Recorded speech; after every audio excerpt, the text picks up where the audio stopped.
Students, chapter 2 acids bases and salts. इस chapter में हमने पढ़ा था physical properties of acids and bases, indicators and types of indicator, जिसमें हमने 3 टाइप के इंडिकेटर्स पढ़े थे। एक थे नेचुरल इंडिकेटर्स जो हमें प्लांट्स से मिल रहे थे, एक पढ़े थे हमने सिंथेटिक इंडिकेटर्स जो लैब में तैयार किए जाते हैं, और एक थे हमारे ऑल फैक्ट्री इंडिकेटर्स जिनकी स्मेल से हम एसिड्स और बेसिस का पता लगाते हैं। आज हम पढ़ेंगे केमिकल प्रॉपर्टीज ऑफ एसिड्स। तो इसमें हम फर्स्ट प्रॉपर्टी देखते हैं, reaction of acids with metal. ये जो एसिड्स हैं वो मेटल के साथ में रिएक्ट करके क्या प्रोड्यूस करते हैं। जिंक का रिएक्शन कराते हैं डाइल्यूट सल्फ्यूरिक एसिड के साथ में। यहाँ पर हमने एसिड जो लिया हुआ है, ये एसिड कौन सा है हमारा, सल्फ्यूरिक एसिड है, और ये डाइल्यूट एसिड है।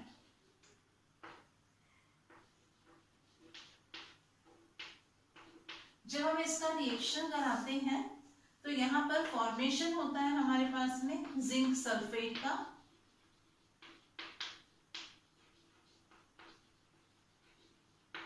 जो कि क्या है, एक सॉल्ट है, और साथ में यहाँ पर फॉर्मेशन होता है हाइड्रोजन गैस का।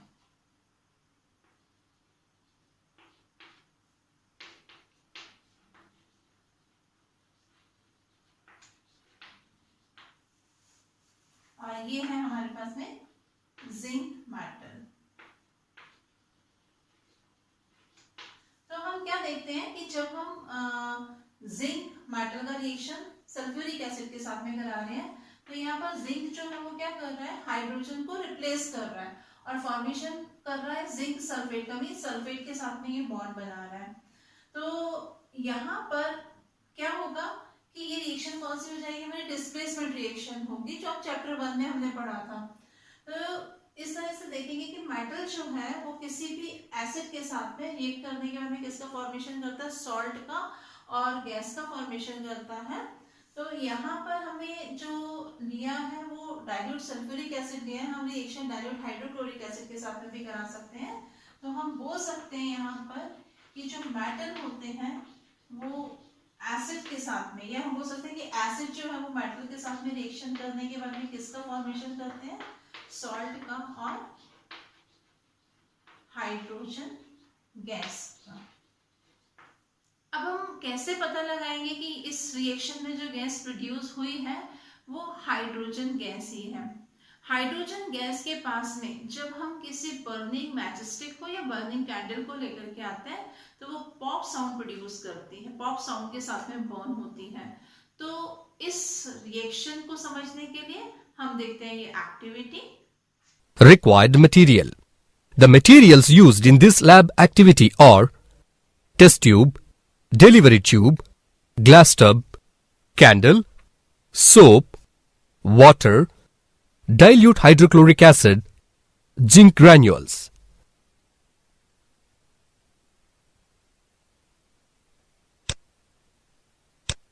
Let us follow the procedure. Place a retard stand on a table. Adjust and fix the test tube on horizontal rod. Take about 10 ml of dilute hydrochloric acid, HCl, in a test tube. Now, add a few pieces of zinc granules in it. Observe the surface of zinc granules. Insert one end of delivery tube into the test tube through a cork and insert the other end of the delivery tube into a glass tub. Fill the glass tub with soap water. Now, the gas evolved from the test tube passes through the delivery tube into the soap water. At this time, bring a lighted candle near the gas-filled bubbles in the tub. And a pop sound shows the presence of hydrogen. तो अभी हमने इस activity में देखा कि जब hydrogen gas release हो रही थी, वो हाइड्रोजन गैस कहाँ पर थी, सोप के जो बबल बन रहे थे उसके अंदर हाइड्रोजन गैस थी। जैसे ही हम उन बबल्स के पास में बर्निंग कैंडल को लेकर के आए तो हाइड्रोजन गैस जो थी वो पॉप साउंड के साथ में बर्न हुई। अब हम सेकेंड रिएक्शन देखते हैं एसिड का, किसके साथ में, metal carbonate and metal hydrogen carbonate के साथ में। तो देखते हैं कि यहाँ पर जो एसिड है वो मेटल कार्बोनेट और मेटल हाइड्रोजन कार्बोनेट के साथ में कैसे रिएक्ट करता है। यहाँ पर हम लेते हैं मेटल कार्बोनेट, एक मेटल कार्बोनेट लिया Na2CO3, ये है हमारा सोडियम कार्बोनेट,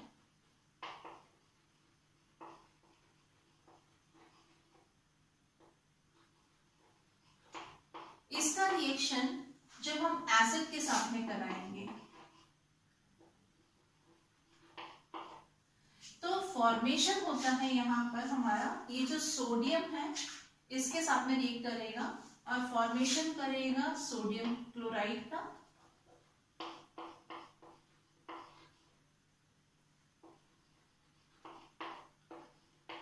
ये फॉर्म हुआ यहाँ पर सोडियम क्लोराइड, ये आपका हाइड्रोक्लोरिक एसिड,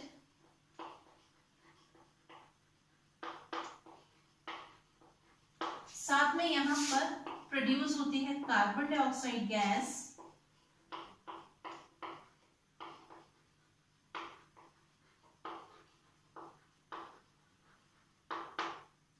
और फॉर्मेशन होता है यहाँ पर वाटर का।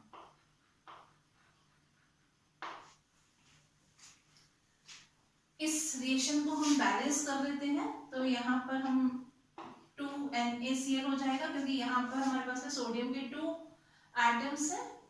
इसे बैलेंस करने के लिए यहाँ पर हमने देखा कि क्लोरीन के आपके 2 एटम्स हुए, तो यहाँ पर हम देखेंगे क्लोरीन के 2 एटम करने के लिए हमने यहाँ पर 2 को लिखा है।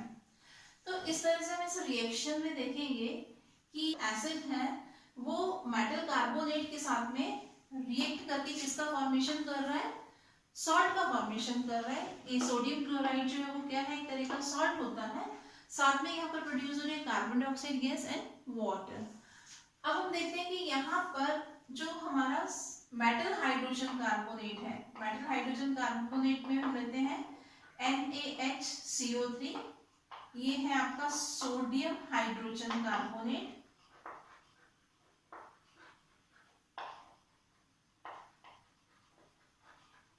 ये जब एसिड के साथ में रिएक्ट करेगा, एसिड हम कौन सा ले रहे हैं, हाइड्रोक्लोरिक एसिड ले रहे हैं यहाँ पर हम, ये हमारा एक्वस फॉर्म, ये भी एक्वस सॉल्यूशन। जब इन दोनों का रिएक्शन होगा तो यहाँ पर फॉर्मेशन होगा सोडियम क्लोराइड का, जो कि एक सॉल्ट है।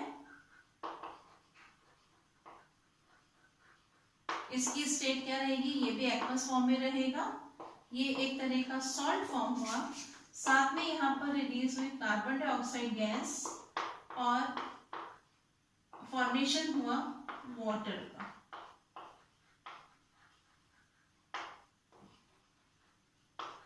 और ये है कार्बन डाइऑक्साइड गैस। तो हम इन दोनों ही रिएक्शन में देखेंगे कि जब हम एसिड का रिएक्शन किसके साथ में करा रहे हैं, अगर हम मेटल कार्बोनेट के साथ में कराते हैं या मेटल हाइड्रोजन कार्बोनेट के साथ में कराते हैं, तो दोनों में ही किसका फॉर्मेशन हो रहा है, यहाँ पर सॉल्ट का फॉर्मेशन हो रहा है और कार्बन डाइऑक्साइड गैस रिलीज हो रही है, साथ ही वाटर का फॉर्मेशन हो रहा है। तो फर्स्ट रिएक्शन में हमने क्या जो मेटल कार्बोनेट लिया है वो कौन सा मेटल कार्बोनेट लिया है, हमने सोडियम कार्बोनेट लिया है। इसका रिएक्शन अगर हम हाइड्रोक्लोरिक एसिड के साथ में करा रहे हैं तो कौन सा सॉल्ट फॉर्म हो रहा है, सोडियम क्लोराइड सॉल्ट फॉर्म हो रहा है, कार्बन डाइऑक्साइड गैस रिलीज हो रही है, साथ में फॉर्मेशन हो रहा है वाटर का। इस रिएक्शन में अगर हम देखेंगे तो हमने यहाँ पर मेटल हाइड्रोजन कार्बोनेट कौन सा लिया है, हमने लिया सोडियम हाइड्रोजन कार्बोनेट। इसका रिएक्शन जब हम एसिड के साथ में करा रहे हैं, हाइड्रोक्लोरिक एसिड के साथ में, तो फॉर्मेशन हो रहा है सॉल्ट का, और यहाँ पर सॉल्ट किस फॉर्म में है, सॉल्ट सोडियम क्लोराइड है हमारे पास में। इसके बाद में कार्बन डाइऑक्साइड गैस प्रोड्यूस हुई और वाटर प्रोड्यूस हुआ। तो हम यहाँ पर बोल सकते हैं कि जब हम किसी भी एसिड का रिएक्शन मेटल कार्बोनेट या मेटल हाइड्रोजन कार्बोनेट के साथ में कराते हैं तो फॉर्मेशन होता है किसका, सॉल्ट का, कार्बन डाइऑक्साइड गैस का एंड वाटर का। तो यहाँ पर हम लिख सकते हैं एसिड रिएक्ट कर रहा है किसके साथ में, मेटल कार्बोनेट के साथ में, और फॉर्मेशन कर रहा है किसका, सॉल्ट का, कार्बन डाइऑक्साइड गैस का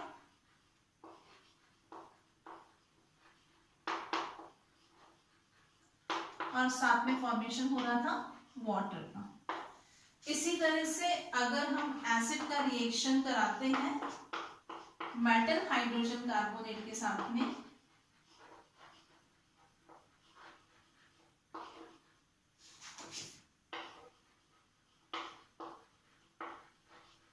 तो यहाँ पर फॉर्मेशन हो रहा है, किसका फॉर्मेशन हो रहा है यहाँ पर, सॉल्ट का,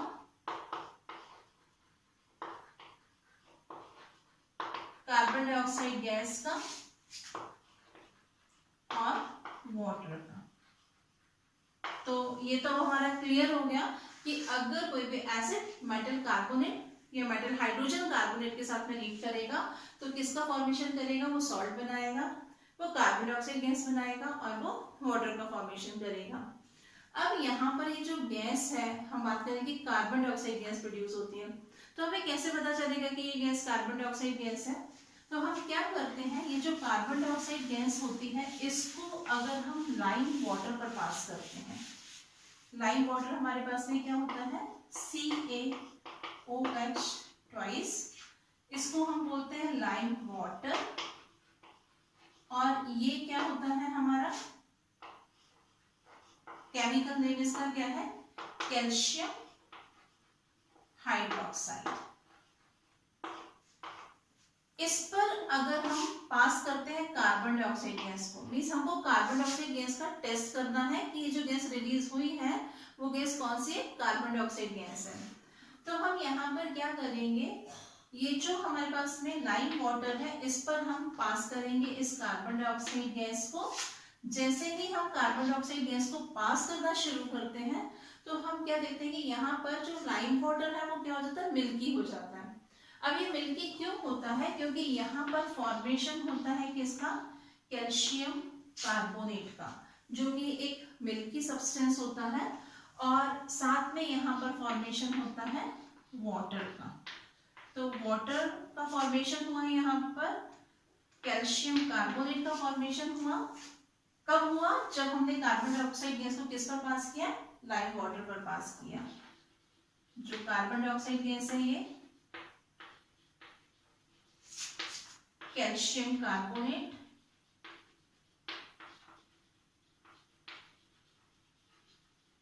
यही क्या कर रहा है, उसको मिल्की बना रहा है, किसको, वाटर को, और इसके बाद में ये है हमारा वाटर। अब क्या होता है यहाँ पर कि ये जो कार्बन डाइऑक्साइड गैस थी हमने किस पर पास किया, लाइम वाटर पर पास किया, लाइम वाटर टर्न हो गया मिल्की। क्यों हुआ, क्योंकि यहाँ पर फॉर्मेशन हुआ किसका, कैल्शियम कार्बोनेट का।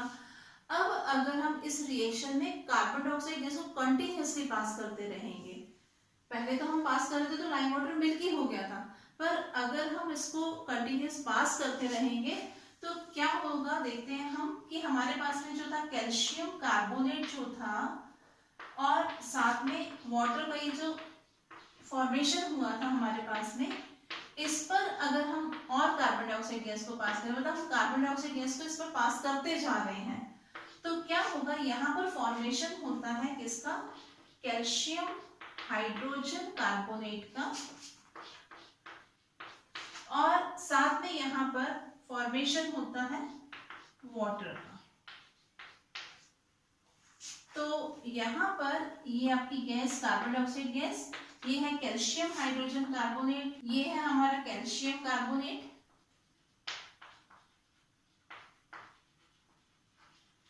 ये है वाटर, कार्बन डाइऑक्साइड गैस, और ये फॉर्मेशन हुआ किसका, कैल्शियम हाइड्रोजन कार्बोनेट का।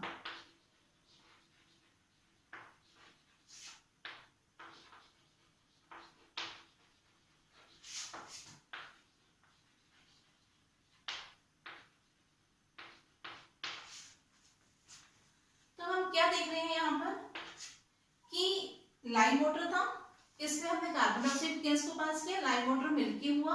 क्यों हुआ, क्योंकि वहां पर फॉर्मेशन हुआ कैल्शियम कार्बोनेट का, जो कि एक मिल्की सब्सटेंस है। पर अगर हम इसी रिएक्शन में कंटिन्यूअसली क्या करते जाएंगे, कार्बन डाइऑक्साइड गैस को पास करेंगे, तो कार्बन डाइऑक्साइड गैस को लगातार पास करते रहने से क्या होगा, वहां पर एक सब्सटेंस बनता है जिसका नाम है कैल्शियम हाइड्रोजन कार्बोनेट। और ये जो कैल्शियम हाइड्रोजन कार्बोनेट है वो क्या होता है, सॉल्युबल फॉर्म में रहता है। किसमें, जो सॉल्यूशन हमारा बना है वो सॉल्युबल फॉर्म में है और साथ में फॉर्मेशन हुआ वाटर का। तो चूंकि ये किस फॉर्म में, सॉल्युबल फॉर्म में है, तो ये फिर से कैसा हो जाएगा, कलरलेस हो जाएगा। तो क्या कह सकते हैं हम कि अगर हम लाइम वाटर में कार्बन डाइऑक्साइड गैस को पास करते हैं तो लाइम वाटर मिल्की हो जाता है, पर अगर हम लगातार उसमें कार्बन डाइऑक्साइड गैस को पास करेंगे तो कुछ टाइम के बाद में वो क्या हो जाएगा, वो फिर से ट्रांसपेरेंट हो जाएगा, कि जैसा हमारा लाइम वाटर का कलर था वो वैसा ही हो जाएगा। इस रिएक्शन को और समझने के लिए हम देखते हैं इस एक्टिविटी को। For doing this activity, we required iron stand, test tube, delivery tube, sizzle funnel, lime water, sodium carbonate, hydrochloric acid, and 2-hole rubber cork.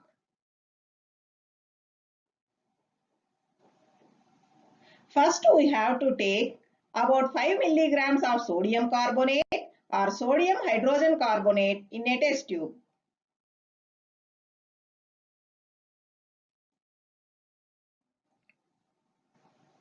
Next, take lime water in another test tube and keep it in a stand.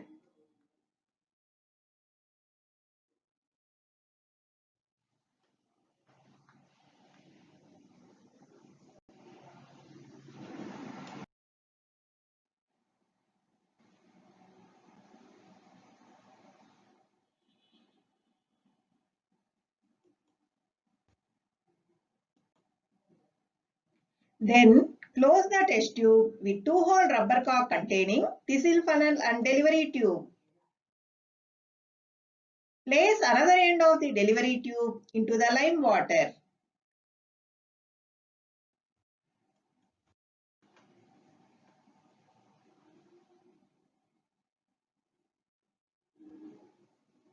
Now we are adding about 2 ml of dilute HCl to sodium carbonate. Observe carefully what happening here.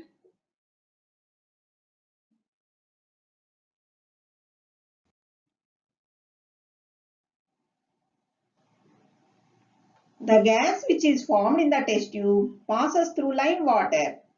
Due to this, lime water turns into milky white. It indicates that the evolved gas is carbon dioxide. Observe carefully. Water drops are also formed in the test tube.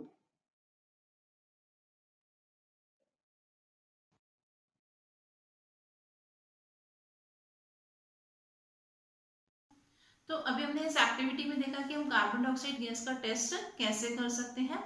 अब हम पढ़ते हैं acid का third reaction, और वो reaction है हमारा acid का किसके साथ में, बेस के साथ में। तो देखिए क्या होता है, जब हम किसी भी एसिड का रिएक्शन बेस के साथ में कराते हैं तो यहाँ पर फॉर्मेशन होता है सॉल्ट का और वाटर का। एसिड बेस के साथ में रिएक्ट करते हैं तो फॉर्मेशन किसका कर रहे हैं, सॉल्ट का और वाटर का फॉर्मेशन कर रहे हैं। यहाँ पर जो बेस होता है, जब हम इसको एसिड के साथ में मिक्स करते हैं तो बेस इसकी एसिडिटी को खत्म कर देता है, मतलब इसका एसिड का जो एसिडिक इफेक्ट होगा वो क्या होगा, खत्म हो जाएगा। तो रिएक्शन हम देखते हैं कुछ इस तरह से। हम एक एसिड ले लेते हैं, यहाँ पर हाइड्रोक्लोरिक एसिड लिया हमने, बेस हम ले लेते हैं यहाँ पर सोडियम हाइड्रोक्साइड ले लेते हैं, यहाँ पर ये है आपका हाइड्रोक्लोरिक एसिड,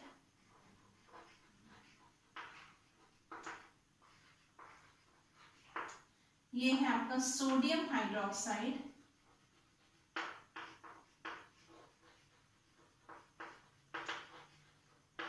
जब ये एसिड और बेस रिएक्ट करेंगे एक दूसरे के साथ में तो फॉर्मेशन करेंगे सोडियम क्लोराइड का, जो कि एक सॉल्ट है,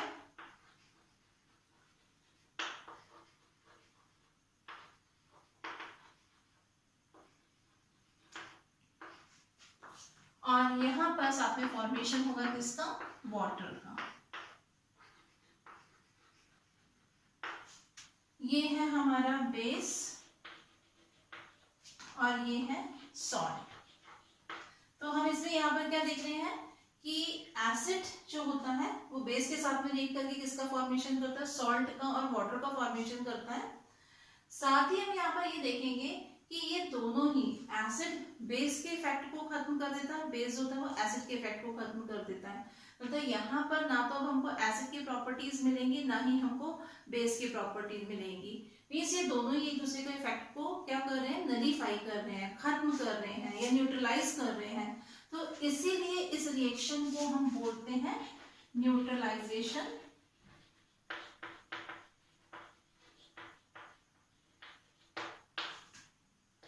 रिएक्शन।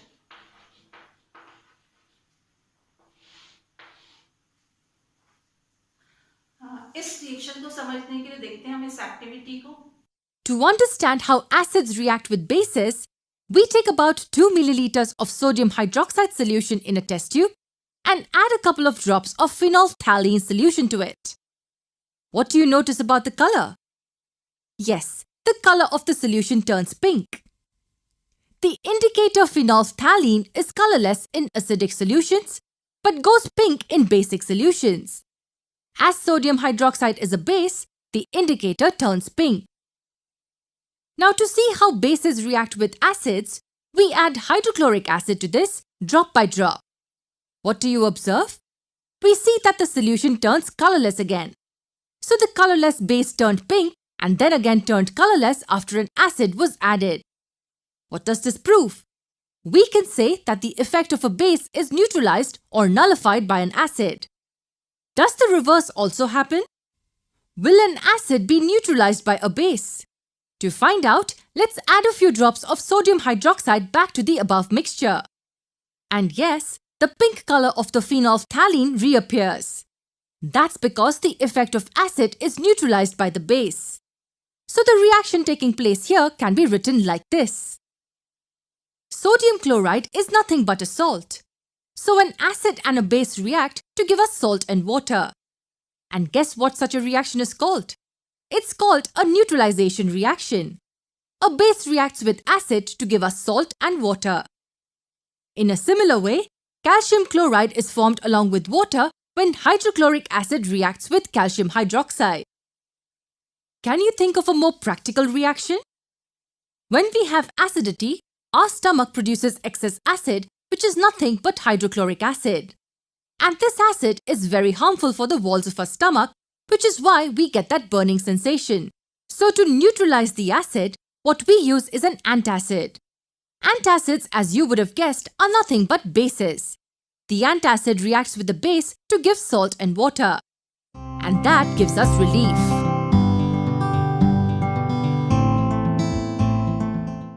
इस एक्टिविटी के बाद में हम एसिड का एक और रिएक्शन देखते हैं और ये रिएक्शन है हमारा एसिड्स का किसके साथ है, मेटल ऑक्साइड के साथ में। तो जो एसिड्स रहते हैं वो मेटल ऑक्साइड के साथ में रिएक्ट करने के बाद में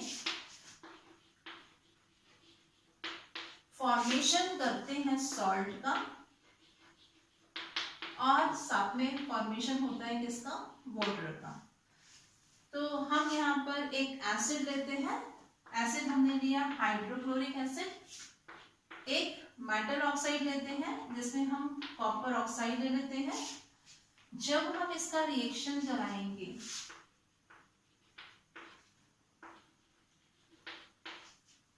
ये हमारा हाइड्रोक्लोरिक एसिड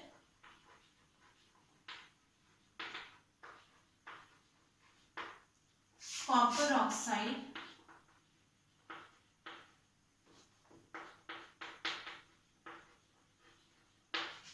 और इसका कलर कैसा रहता है, ब्लैक कलर का होता है। जब हम इसका रिएक्शन एसिड के साथ में करा रहे हैं, यहाँ पर फॉर्मेशन हुआ कॉपर क्लोराइड का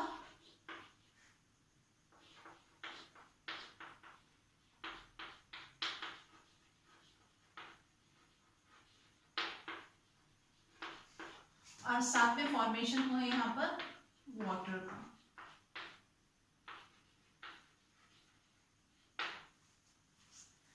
और ये क्या है, एक सॉल्ट है। तो अभी हमने इससे पहले जो रिएक्शन देखा था कि जब एसिड बेस के साथ में रिएक्शन कर रहा था वहां पर भी फॉर्मेशन हो रहा था किसका, सॉल्ट का और वाटर का। और यहाँ पर भी क्या होता है कि जो हाइड्रोक्लोरिक एसिड यानी कि जो एसिड है जब वो मेटल ऑक्साइड के साथ में यानी कि कॉपर ऑक्साइड के साथ में रिएक्शन कर रहा है तो यहाँ पर भी किसका फॉर्मेशन हो रहा है, सॉल्ट का फॉर्मेशन हो रहा है और साथ में फॉर्मेशन हो रहा है वाटर का। यहाँ पर जब हम रिएक्शन शुरू करते हैं तो कॉपर ऑक्साइड जो रहता है वो ब्लैक कलर का होता है, बाद में जो सॉल्ट फॉर्म होता है इसका कलर जो होता है वो ब्लू ग्रीन टाइप का इसका सॉल्ट होता है। तो दोनों ही रिएक्शन अगर हम देखें तो वहां पर भी हमारा क्या फॉर्मेशन हुआ, एसिड और बेस के रिएक्शन से सॉल्ट और वाटर का फॉर्मेशन हुआ। और यहाँ पर भी हम देख रहे हैं कि एसिड और मेटल ऑक्साइड के रिएक्शन से सॉल्ट और वाटर का फॉर्मेशन हो रहा है। तो यहाँ पर हम बोल सकते हैं कि ये जो मेटल ऑक्साइड्स होते हैं ये मेटल ऑक्साइड किस नेचर के हैं, ये बेसिक नेचर के हैं, तभी वो एसिड के साथ में रिएक्ट करके किसका फॉर्मेशन कर रहे हैं, सॉल्ट का और वाटर का फॉर्मेशन करते हैं। तो इस रिएक्शन को समझने के लिए हम देखते हैं इस एक्टिविटी को। Let's conduct an experiment to prove this chemical property. Take 10 milliliter dilute hydrochloric acid in a beaker. Add 2 grams of copper oxide to the beaker. Stir the mixture continuously. You will find that the black copper oxide disappears and a blue-green solution is formed in its place. This blue-green solution is copper chloride. तो इस तरह से आज हमने देखा chemical properties of acid. इसमें हमने first property पढ़ी, एसिड का रिएक्शन मेटल के साथ में क्या फॉर्मेशन हो रहा था, सॉल्ट का और हाइड्रोजन गैस का। कैसे पता लगाया था हाइड्रोजन गैस है कि जब हम उसके पास में बर्निंग मैचस्टिक को लेकर के गए या बर्निंग कैंडल को लेकर के गए, पॉप साउंड प्रोड्यूस हुई, पॉप साउंड के साथ में ये गैस बर्न हुई। सेकेंड रिएक्शन हमने देखा एसिड का मेटल कार्बोनेट और मेटल हाइड्रोजन कार्बोनेट के साथ में, दोनों के साथ में ये रिएक्शन होने के बाद में किसका फॉर्मेशन हो रहा था, सॉल्ट का, कार्बन डाइऑक्साइड का एंड वाटर का। कार्बन डाइऑक्साइड गैस का टेस्ट हमने कैसे किया, लाइम वाटर पर पास किया तो लाइम वाटर मिल्की हो गया था। नेक्स्ट रिएक्शन हमने देखा बेसिस के साथ में कि जब हम एसिड का रिएक्शन बेस के साथ में करा रहे थे तो किसका फॉर्मेशन हो रहा था, सॉल्ट का और वाटर का फॉर्मेशन हो रहा था। सेम ऐसे ही जब हम एसिड का रिएक्शन मेटल ऑक्साइड के साथ में करा रहे थे तो वहां पर भी किसका फॉर्मेशन हो रहा था, सॉल्ट का और वाटर का फॉर्मेशन हो रहा था। यहाँ पर हमने देखा कि जो मेटल ऑक्साइड होता है वो किस नेचर का होता है, वो बेसिक नेचर का होता है क्योंकि वो एसिड के साथ में रिएक्ट करके क्या फॉर्म कर रहा था, सॉल्ट और वाटर का फॉर्मेशन कर रहा था। सेम ऐसे ही एसिड बेस के साथ में रिएक्ट करके किसका फॉर्मेशन करता है, सॉल्ट का एंड वाटर का फॉर्मेशन करता है। तो यहाँ पर ये दोनों ही एसिड और बेस एक दूसरे के इफेक्ट को नलीफाई कर रहे थे, इसीलिए हमने इस रिएक्शन को क्या बोला था, न्यूट्रलाइजेशन रिएक्शन कहा था। तो इस टॉपिक को हम यहीं पर खत्म करते हैं, नेक्स्ट क्लास में हम नेक्स्ट टॉपिक स्टार्ट करेंगे। Thank you.